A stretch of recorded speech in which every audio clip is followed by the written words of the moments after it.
IT eksporti, sun'iy intellekt, elektron davlat xizmatlari, telekommunikatsiya, IT ta'lim. Bir so'z bilan aytganda, keng qamrovga ega mamlakatimiz raqamli ekotizimida o'sish tendensiyasi oxirgi yillarda yangi bosqichga chiqdi. Raqamli texnologiyalar vaziri bilan ayni yo'nalishda erishilayotgan natijalar asosi va belgilab berilgan maqsadlar ijrosi haqida suhbatlashdik. Sherzod aka, 2024-yil O'zbekiston raqamlashtirish sohasida qanchalik muvaffaqiyatli yil bo'ldi? Hurmatli prezidentimiz IT sohasini ustuvor soha sifatida belgilab berganlar. Shu 2017-yildan beri shu uzoqni ko'zlab, shu soha uchun sharoitlar yaratib berganlari uchun ko'z temasdan IT sohasiga bir ijobiy o'zgarishlarga erishishga imkoniyat bo'lyapti. Ya'ni yalpi ichki mahsulotda o'sish tezligi haqida gapiradigan bo'lsak, aynan eng tez o'sayotgan soha ham shu aloqa axborotlashtirish sohasi bo'lyapti. Bu nima hisobidan? Chunki prezidentimiz sharoit qilib berdilar. Sharoit qilib berganlaridan keyin o'tgan yili mana topshiriq berdilar. Shu sharoit bor. Hop, O'zbekistonda yaxshi sharoit qilingan, chet eldan kompaniya olib kelinlar degan vazifa qo'ydilar. Shuning uchun biz butun respublika bo'yicha uni targ'ib qilib, chet eldan kompaniya olib kelishni harakat qildik. Hozir mana aloqa axborotlashtirish sohasida aynan chet el kapitali ishtirokidagi kompaniyalarning soni bo'yicha umumiy kompaniyalarga nisbatan eng oldinda turibdi. Ya'ni 1000 tadan oshiq chet el ishtirokidagi kompaniya. Har 10 tadan bittasi o'zi chet el ishtirokidagi kompaniya. Bu nima? Chet eldagi kompaniyalar O'zbekistonga ishonishni boshladi. Oldin chet elda O'zbekiston haqida gapirsangiz, uni bilmas edi ham, xabari ham yo'q edi, yo bir qanaqadir qo'rqinchli bir internetdagi eski paxta dalasi, yo bir qanaqadir inson huquqlari poymol bo'lgani, boshqa haqida. Hozir mana kelib yaxshi sharoit bor ekan va eng katta e'tibor prezidentimiz mana ta'lim sohasiga e'tibor qilganlari bizning sohaga ham katta effekt beradi. Chunki borgan sari yoshlarimiz chet tili va zamonaviy texnologiyalarni o'rganishga qiziqib boryapti. Sohadagi band bo'lgan aholini qaraydigan bo'lsak, masalan 17-yil bilan hozirgi orasida eng ko'p o'sgan sohalardan biri ham aloqa axborotlashtirish sohasi. Bu bandlar deganda bu nafaqat mana ITdagi IT kompaniyada ishlayotgan, balki freelansing bo'yicha ham juda ko'p yoshlarimiz deyarli bir 200 mingga yaqin bizning umuman sohadagi band bo'lgan odamlar ochdi va agar yana hisob qaraydigan bo'lsa, undan ham ko'payib boryapti. Va buning orqasidan xalqaro darajada e'tirof etish nuqtai nazaridan ham mana prezidentimiz oldinni ko'zlab turib ko'p qarorlar qabul qilganlari bu xalqaro e'tirofga ham sabab bo'lyapti. Eng asosiy men xursand bo'ladigan narsam, chet el vakillari O'zbekiston haqida aynan IT hub sifatida fikr shakllanishni boshladi. Bugun O'zbekistonda ITning rivoji nafaqat poytaxt, balki mamlakatimizning eng shimoliy nuqtasidan eng janubiy nuqtasigacha birdek rivojlanib bormoqda. Buni Qoraqalpog'iston Respublikasi va Andijon viloyatlari misolida tahlil qilamiz. Misol uchun, Andijonda IT sohasi yaqingacha deyarli mavjud emas edi. Prezidentimizning ITni hududlarda ham rivojlantirish bo'yicha olib borgan siyosati bugun o'z mevasini bermoqda. 2023-yilda viloyatda IT park rezidentlari soni 30 tani tashkil etgan bo'lsa, bugun ular 76 taga yetdi. Eksportchi kompaniyalar esa 9 tadan 37 taga ko'paydi. Bu albatta hammasi emas. 2021-yilda 922 million so'mlik IT xizmatlar amalga oshirilgan bo'lsa, e'tibor bering, 2024-yilga kelib bu ko'rsatkich 185 milliard so'mga yetdi. Shuningdek, eksport hajmi ham oshgan. Viloyatda 2021-yilda hech qanday eksport amalga oshirilmagan bo'lsa, 2024-yilda 12,8 million dollarlik natija qayd etildi.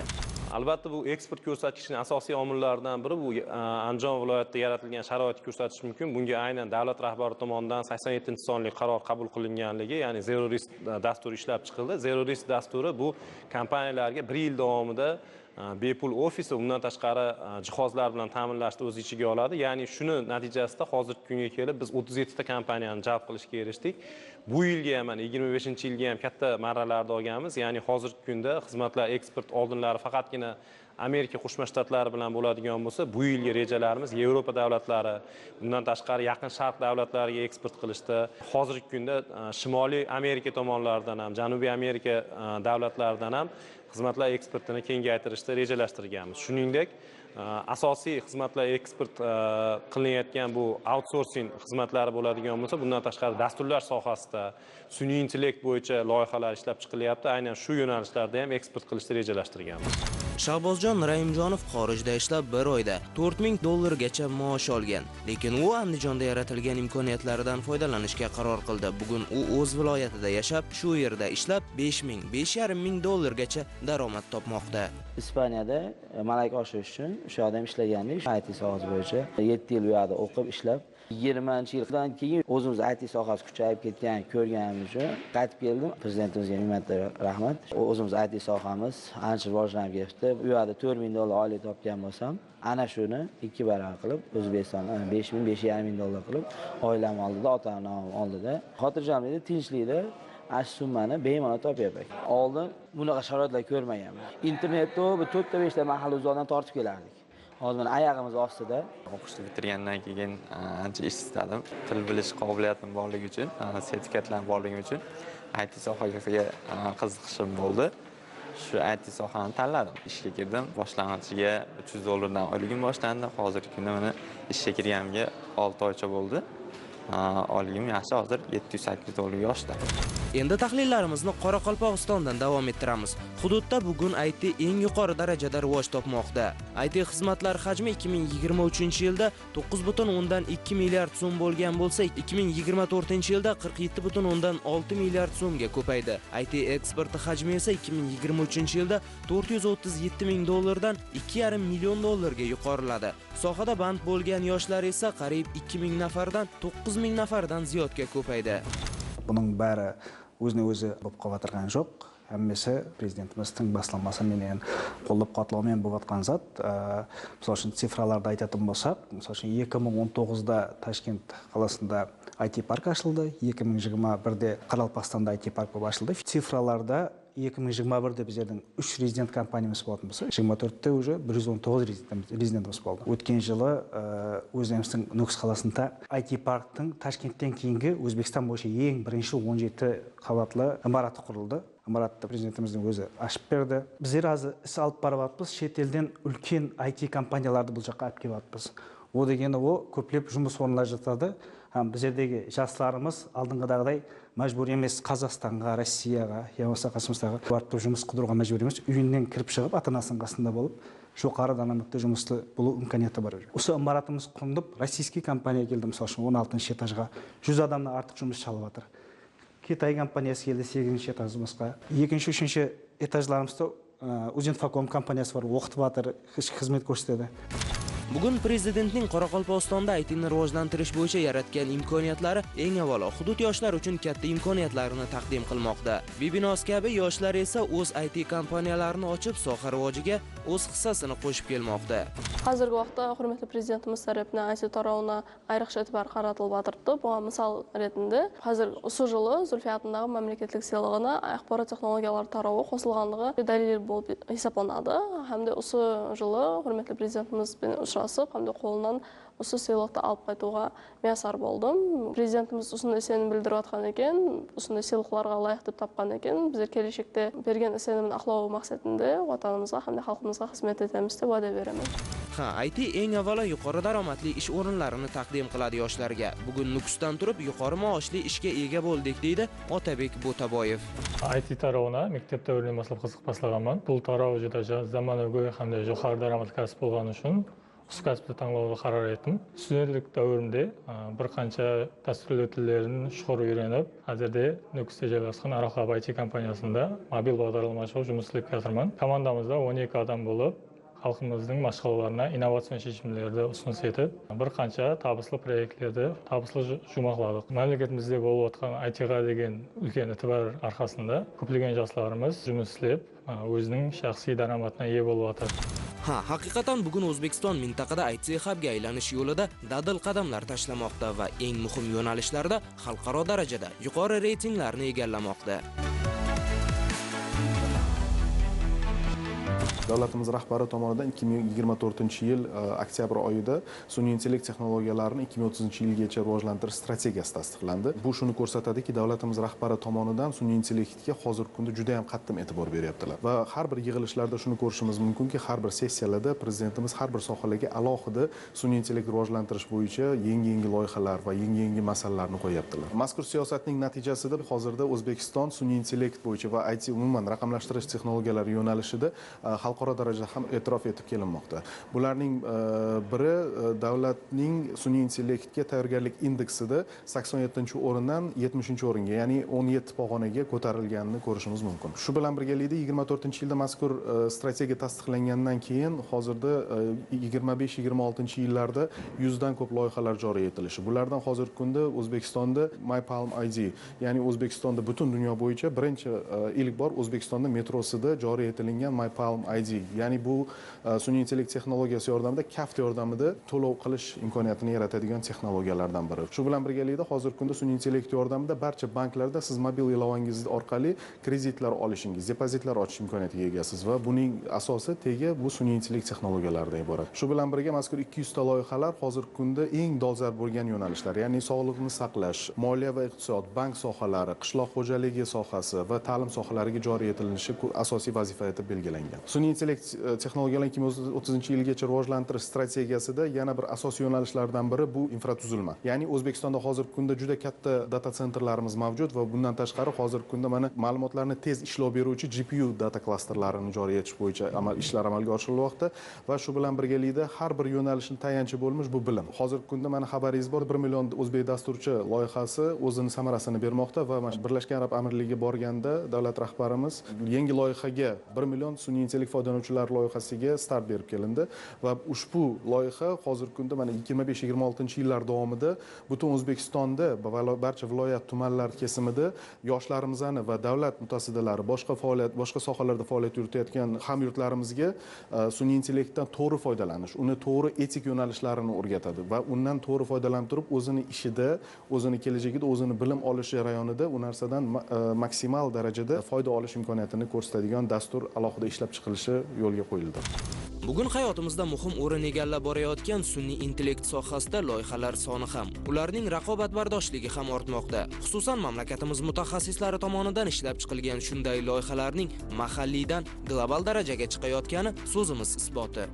Metroda qo'lda kaftda to'lash tizimi bor-ku. Biz mana yaqinda xabaringiz bor, Toshkent metrosida tadbiq qildik. Bu juda katta innovatsiya. Dunyodagi deyarli davlatlarda yo'q metrosida qilingan. Shuni yaqinda o'sha Dubayda bo'lgan JITEX xalqaro shu innovatsiyalar IT texnologiyalar bo'yicha juda katta ko'rgazmada Dubai Road and Transport Authority-si, ya'ni Dubai shu transport boshqarmasi uni ko'rib juda zo'r narsa ekan deb Dubai metrosida joriy qilamiz deb innovatsiya sifatida ko'rsatadi. Ya'ni bizning yoshlarimiz mana hozir Dubayda metroda o'sha Palm ID-ni joriy qilish bo'yicha ishlashyapti. Ya'ni faraz qiling, mana 17-yilda yoshlar faqat paxtada, ko'cha supurgan, boshqa amallab chetga qochib ketgan, boshqa bo'lgan bo'lsa yoki Facebook, Amazonga kirish bir juda katta obro'si bo'ladigan bo'lsa, hozir u yerdan qaytib kelib, shu yerda o'zini startapini qilib, chet elga eksportini qiladi. Shuning orqasidan albatta keyin ko'proq yoshlarimizga imkoniyat bo'ladi, ko'proq harakat bo'ladi. Albatta bularning hammasi sohadagi asosiy kuch, salohiyatli yoshlarni tayyorlash bo'yicha yaratilgan imkoniyatlar va amalga oshirilayotgan loyihalar sababli amalga oshmoqda.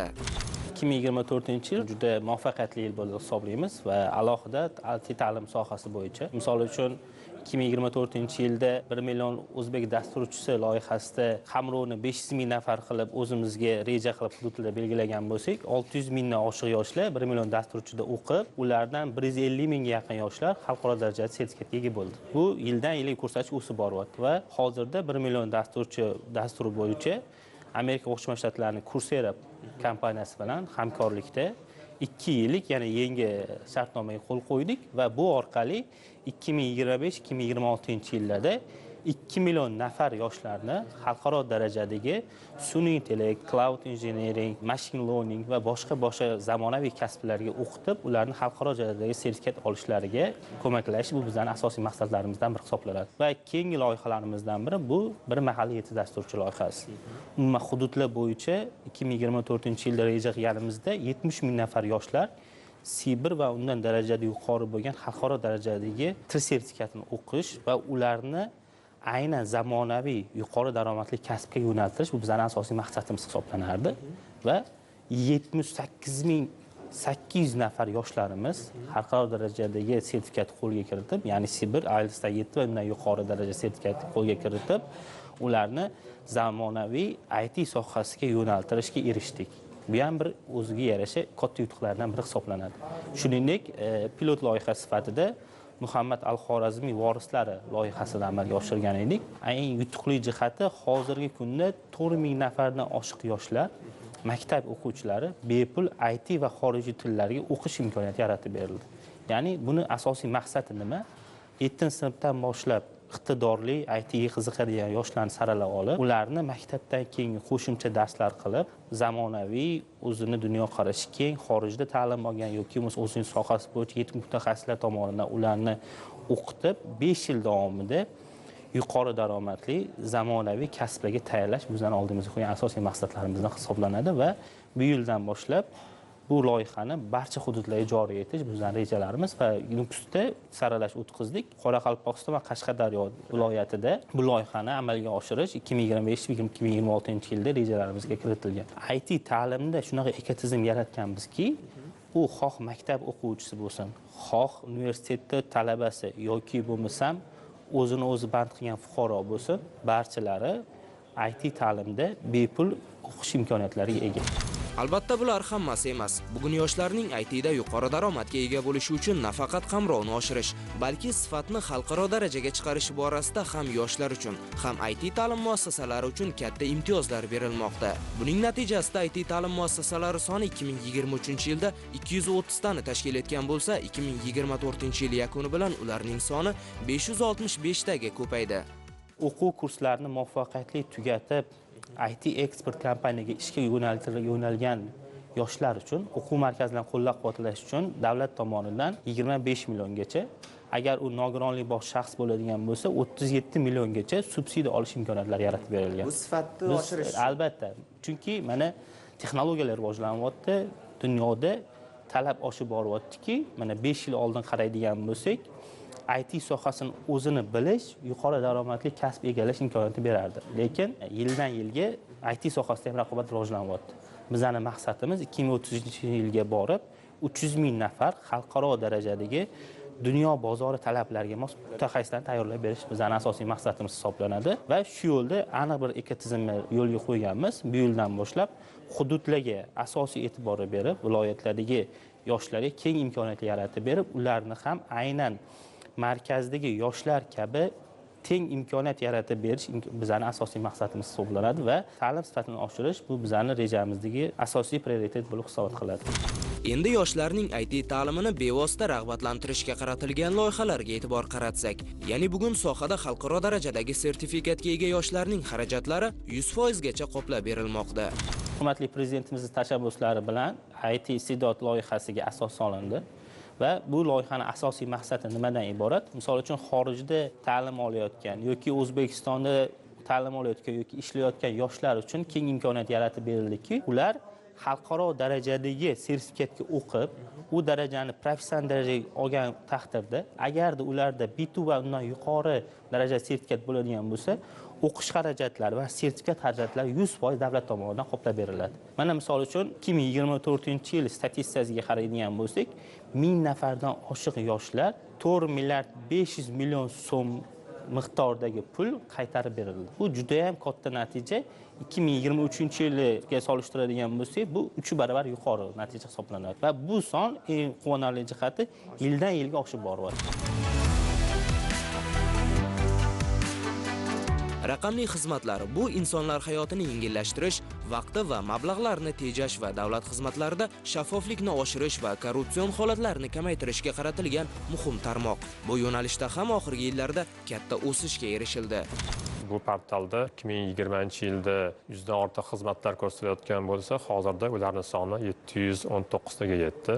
O'tgan yilning o'zida 140 tadan ortiq elektron xizmatlar joriy qilindi. Ilgari odamlar sarson bo'lib, idora yurib xizmatlardan foydalanayotgan bo'lsa, hozir uni uydan turib yoki telefon, mobil orqali masofadan turib foydalanish imkoniyatiga ega bo'ldilar. Shularning hisobiga qaraydigan bo'lsak, o'tgan yilning o'zida 33 million xizmat ko'rsatildi va bularni agar olib qaraydigan bo'lsak, shuncha 33 million marta aholini uzoqqa yaqin bo'ldi, xarajatlari tejab qolindi. Ya'ni o'tgan yilning o'zida 33 million marta foydalangan bo'lsa, bu degani 160 tonnadan ortiq qog'oz iqtisod qilingani. Birgina misol keltiradigan bo'lsak, ilgari kam ta'minlangan oilalarga yangi tug'ilgan farzand uchun bola pulini olishga 15 dan ortiq hujjatlarni yig'ish talab qilinar edi. Hozir bularni hammasi onlayn shaklga o'tkazilgani hisobiga, yagona portal orqali birgina arizani hisobiga barcha jarayonlarni avtomatlashtirilgan holda ularga bola pulini onlayn shaklda kartaga tushirish imkoniyati ham yaratildi. amalga oshirayotgan ishlarni xalqaro hamjamiyat ham buni e'tirof etib tan olmoqda va aytaylik 2020-yilda Birlashgan Millatlar Tashkilotining elektron hukumat reytingida O'zbekiston 87-o'rinda bo'lgan bo'lsa, hozirgi kunda 63-o'ringa ko'tarilgan. Ya'ni bu ikkita baholash natijasida 24 bahona yuqorilagan hisoblanadi va eng tez yuqorilayotgan 17 ta mamlakat qatorida O'zbekiston ham joy oldi. Bu borada yanada xizmatlarni soddalashtirish, onlayn xizmatlarni sonini oshirish, bu yilning o'zida yana 100 dan ortiq xizmatlarni onlayn shaklga o'tkazish, proaktiv xizmatlarni yo'lga qo'yish jarayonlarga katta e'tibor qaratib, aholini kam ta'minlangan qatlami, muhtoj qatlamlariga ham qulay bo'lgan xizmatlarni yanada kengaytirish bo'yicha maqsadlarni belgilab olganmiz.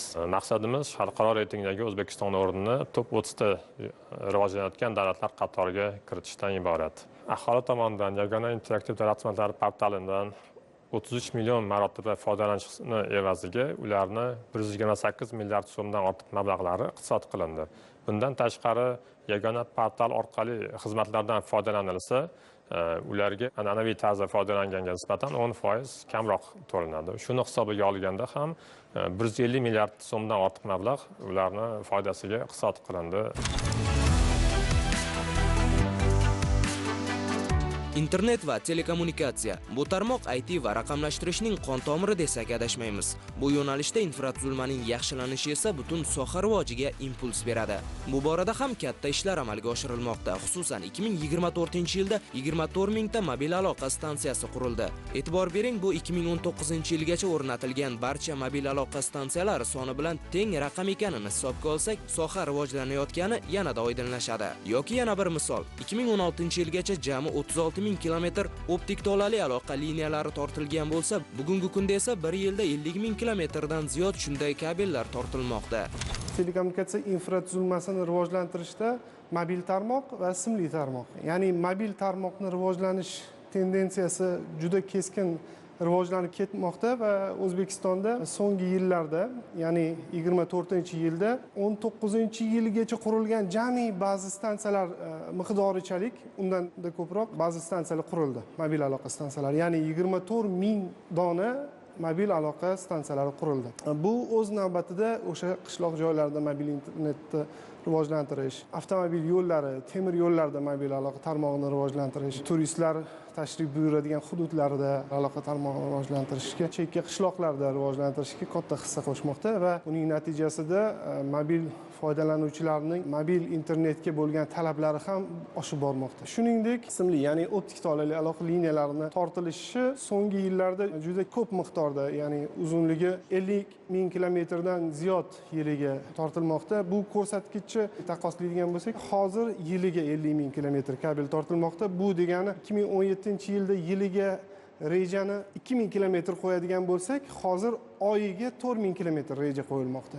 Aholi va tadbirkorlik subyektlariga va ijtimoiy soha obyektlariga internet tarmog'ini yetkazib borish maqsadida optik tolali aloqa liniyalari yo'nalishda 24-yilda jami 56 ming kilometr optik tolali aloqa liniya qurildi. Bu ko'rsatkich 17-yilga solishtirsak, har yili 2000 kilometr yiliga optik tolali aloqa liniyalari rejalashtirilgan bo'lsa, hozir oyiga 4000 kilometrga to'g'ri kelmoqda. Bu o'z navbatida sohani rivojlanayotganligi va aholiga tezkor internetni yetib borish darajasini tezlashganini ko'rsatadi va o'z navbatida ushbu aholi yashash maskanlari, ijtimoiy soha obyektlari, ya'ni maktab, bog'cha, sog'liqni saqlash, mahalla idoralari, militsiya tayanch punktlari, ijtimoiy obyektga 5 ta obyektga 2022-yilda 100% optik tolali aloqa liniyalari yetib bordi.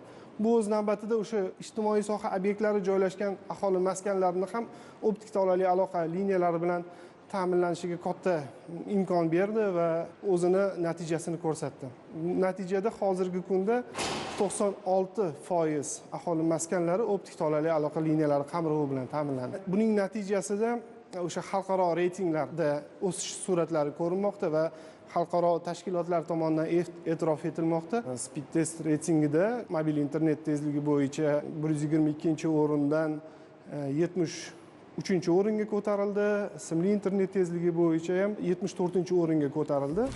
Albatta bular hammasi emas. Bugun sohani yanada rivojlantirish bo'yicha prezident tomonidan yana katta imkoniyatlar yaratilmoqda. Telekommunikatsiya qonuni shu qariyb 25 yil ichida o'zgarmagan edi. Tadbirkorlik subyektlari, ya'ni telekommunikatsiya operator provayderlariga qulaylik yaratish va ularning huquq va imkoniyatlarini qo'llab-quvvatlash, ularni himoya qilish maqsadida 24-yilda telekommunikatsiya to'g'risidagi qonunga ham prezidentimiz tomonidan qo'l qo'yildi. Bunda yangi tahrirda ko'rib chiqildi. Qonunda bir qator yangi o'zgarishlar belgilandi va buning natijasida o'sha operator provayderlarga qulayliklar yaratildi. Birgina misol, telekommunikatsiya infratuzilmasidan birgalikda foydalanishga ruxsat etildi. Bu degani nima?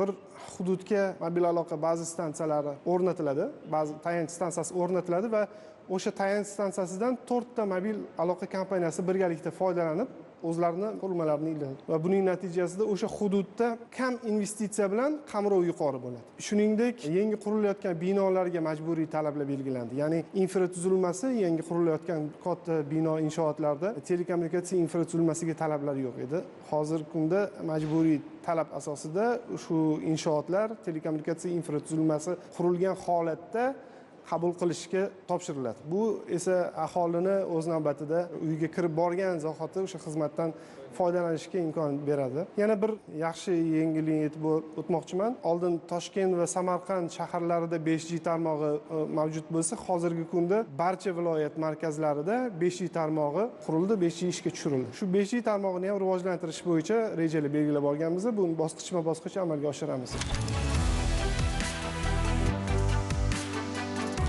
Har bir sohaning ilmiy asosi mustahkam bo'lsa, unda yangi innovatsiyalar, rivojlanish yuqori bo'ladi. Xususan, raqamlashtirish, telekommunikatsiya, axborot texnologiyalari sohasida ham bugun ko'plab muvaffaqiyatlarga erishib kelinmoqda ayni yo'nalishda. Xususan, ilmiy tadqiqotlar olib borish, standartlar joriy qilish yo'nalishida. Misol uchun, bugungi kunda 10 dan ortiq normativ huquqiy hujjatlar ishlab chiqildi va xalqaro standartlarga mos keluvchi 40 dan ortiq yangi standartlar joriy qilindi. Bugungi kunda IT sohasidagi standartlar soni 286 taga yetib, e'tibor bering, ulardan 69% jahon standartlariga moslashtirildi. Aloqa va axborotlashtirish sohasida ilmiy faoliyatni rivojlantirish, ilmiy potensialni rivojlantirish bo'yicha ko'pgina ishlar olib bordik va olib bormoqdamiz. Olib borilgan ilmiy tadqiqot ishlari natijasida ilmiy yo'nalishda xodimlar yetishib chiqildi. Jumladan markazimizda 14 ga yaqin fan nomzodlari, fan doktori faoliyat yuritib bormoqda. Oxirgi 2 yilda 10 dan ortiq ilmiy tadqiqot ishlarini olib bordik. Ularning natijasida 2 ta axborot tizimi ishlab chiqildi, 10 dan ortiq milliy standartlar ishlab chiqildi va 40 dan ortiq xalqaro standartlarga mos normativ hujjatlar ishlab chiqildi. 2 ta monografiya yozildi va 6 taga yaqin patent olindi va standartlashtirish yo'nalishi bo'yicha o'tgan yili 40 dan ortiq standartlar ishlab chiqildi. Bu yil esa 70 dan ortiq standartlarni ishlab chiqish rejalashtirganmiz. Standartlashtirish sohasida aloqa va kommunikatsiya texnologiyalari sohasidagi standartlarni xalqaro standartlar bilan uyg'unlanganlik darajasi 69% ga yetdi. Bu yil esa ko'rsatkichni 70 dan oshirishga reja qilganmiz. Bu nimani ko'rsatadi? Hozirgi kunda xabaringlar bor, Jahon savdo tashkilotiga a'zo bo'lish ishlari jadallashmoqda. Shuning uchun bu ko'rsatkich juda ham muhim hisoblanadi va standartlarimiz jahon talablariga javob beradigan darajaga olib kelishimiz bu juda katta yutuq. Xabaringlar bor, hozirgi kunda raqamlashtirish yo'nalishida, axborot telekommunikatsiya yo'nalishida bir qancha loyihalar amalga oshirilmoqda. Bizning jamoamizning asosiy vazifasi respublikadagi muhim o'rin egallagan yo'nalishlar, ya'ni bu ichki ishlar yo'nalishi, favqulodda vaziyatlar vazirligi bo'yicha loyihalar, shu bilan birga saylov kampaniyalarida, shuningdek ilmiy va innovatsion yo'nalishda ishlab kelayotgan tashkilotlarni raqamlashtirish hisoblanadi.